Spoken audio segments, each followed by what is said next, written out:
হযরত আনাস রাদিয়াল্লাহু তাআলা বলেন, কিছু সংখ্যক মহিলা রাসূল করিম সাল্লাল্লাহু আলাইহি ওয়াসাল্লামের নিকট উপস্থিত হয়ে বলতে লাগলো, হে আল্লাহর রাসূল সাল্লাল্লাহু আলাইহি ওয়াসাল্লাম, আল্লাহর রাস্তায় জিহাদ করার মাধ্যমে পুরুষগণ নারীদের থেকে অগ্রসর হয়ে গেছে। আমাদের জন্য এমন কোনো আমল আছে কি যা দ্বারা আল্লাহর পথে মুজাহিদের সমকক্ষ হওয়া যায়? হুজুর সাল্লাল্লাহু আলাইহি ওয়াসাল্লাম বললেন, নারীদের জন্য তাদের ঘরের দৈনন্দিন কাজকর্ম সঠিকভাবে আদায় করা আল্লাহর রাস্তায় জিহাদ করার সমান মর্যাদা সম্পন্ন। অদুররুল মনসুর, পৃষ্ঠা নম্বর 153।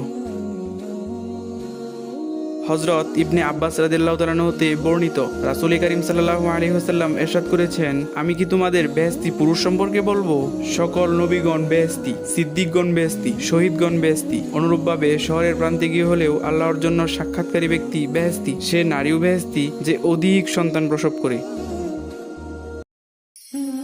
হযরত হাব্বান বিন আবি হাবলা রাদিয়াল্লাহু তাআলা হতে বর্ণিত, রাসূল করিম সাল্লাল্লাহু আলাইহি ওয়াসাল্লাম বর্ণনা করেন, নিশ্চয়ই দুনিয়ার নেককার নারীগণ জান্নাতের হুরদের তুলনায় 70 গুণ বেশি সুন্দরী হবে। আত-তাযকিরা, পৃষ্ঠা নম্বর 556।